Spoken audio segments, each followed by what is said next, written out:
Alrighty guys, well she's under her own weight. Oh, wheels and tires are on, bumper's just hanging. I try to, you know, set it up here just to see where we're at fitment wise.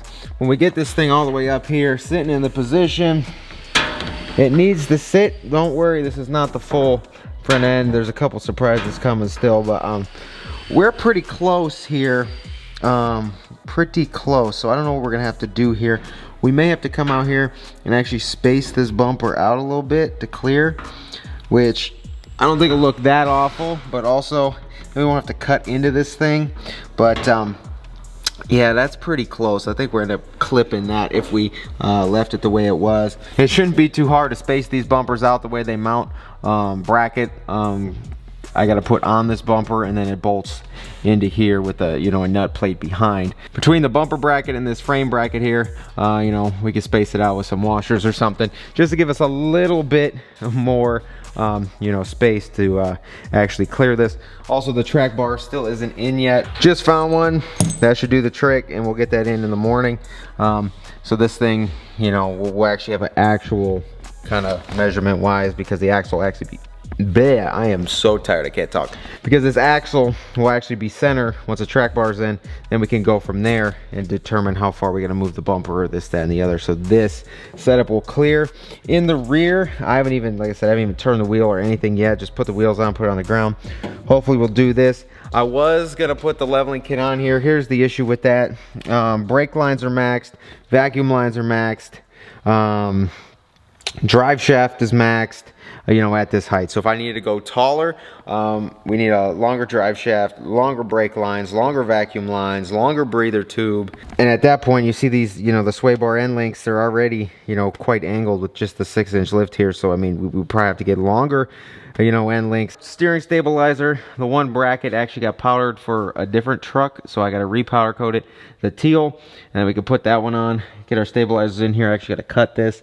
This needs the Zerk fitting down here, but other than that, you know, bolt those in. Then I'll actually, once you put the steering stabilizer in, those clamps on the tie rod there actually get inverted, flipped upside down, and bolted in so the stabilizer is clear. So you can see the bracket back here though. This is weird on these trucks. The stabilizer kit actually mounts behind the tie rod, not in front of it. Yeah, that's a little different. This is actually the first truck I ever lifted was this suspension. Back at it again, but we're gonna, once the track bar and everything's in, I'll be able to adjust the steering wheel, get that thing straight, so it's bleh, I am losing my mind here. We're able to get that steering wheel straight, and then like I said, with the tie rod matching the stock measurement, the alignment should technically be perfect.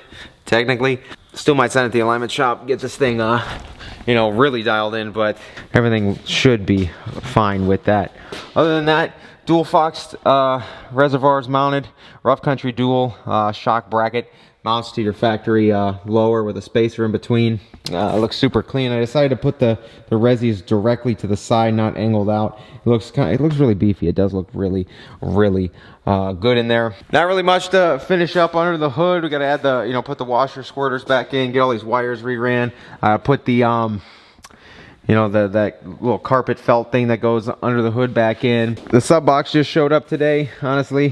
2 shallow 10s going in here with a box this you know, this shallow and small, obviously with the extended cab.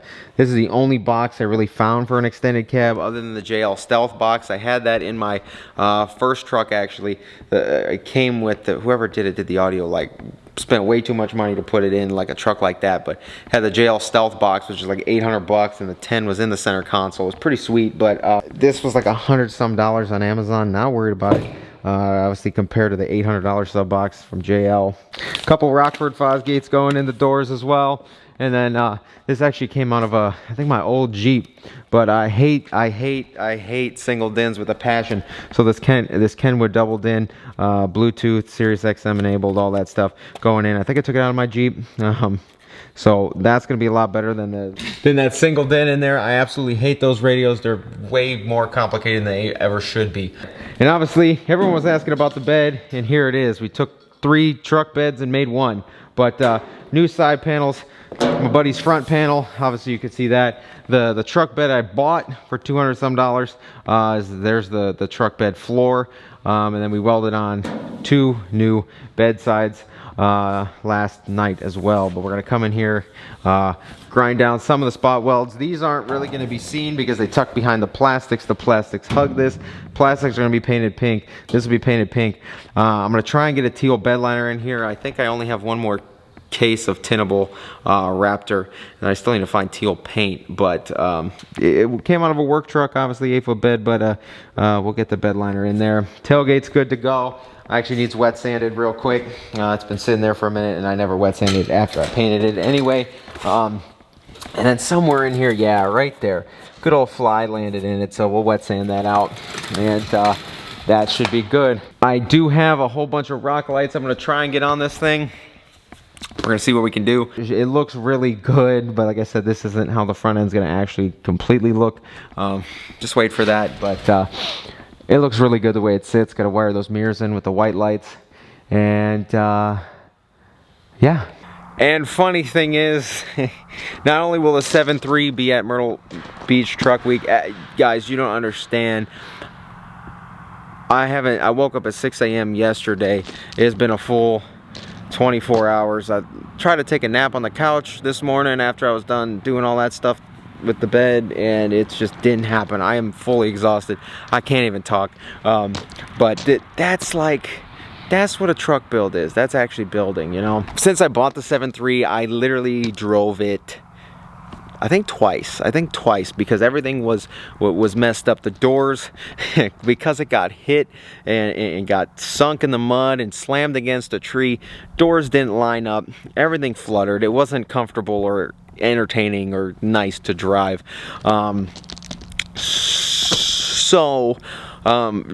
that on an 11-hour trip from Ohio to South Carolina, probably not the best idea.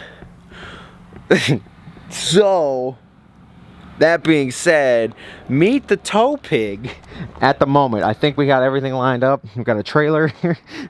We got a trailer we can use with the green truck because the old tow pig over here, this 5th gen that really hauled our trucks to all the shows, it's blown up. So don't have a tow pig. Zach's blue truck that's only got 2 seats in it, so we can't really hook a gooseneck up to that and haul with it, nor does he want to do that because he just got it detailed. So meet the tow pig. This one's gonna be interesting. I've driven this thing all the way to Florida before, but I haven't driven it pretty much across the country, north and south, with a trailer pulling the 7.3. This is going to be some ridiculous sight on the highway. So if any of you see me pulling, hauling, doing that from Ohio to South Carolina, please take pictures, please tag me, and if you're headed that way, join us. Just, you know, caravan down with us. But that should be something else because green and purple truck with a pink and teal 7.3 behind it. This is gonna be, this one's gonna be something. This one's gonna be something. But I think we got this handled, guys. If you guys enjoyed this video, shoot it a thumbs up. If you haven't been here before, please get down there, click subscribe. Drop me a comment if you haven't already. I need to go get some sleep because I gotta be back here. And what time is it? 9:28. Wow, that's not good. 9:28. So I gotta be back here in probably about 10 hours to knock out as much of that as I can and get that bed, because I gotta get that bed sanded, painted, and prepped so it can go on. This 7.3, I can't believe we've used so many trucks just to build it. We used the tan one, we used the white one, we used the black one, we used the red one. So many parts trucks to make one work, because that's obviously the cheapest way to do it. You know, get random parts off of different vehicles. So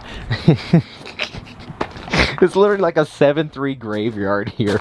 Everything's, oh my gosh. All right, guys, I'm tired. I'm going home. I'll see you guys soon. Trust me, we'll get this thing done.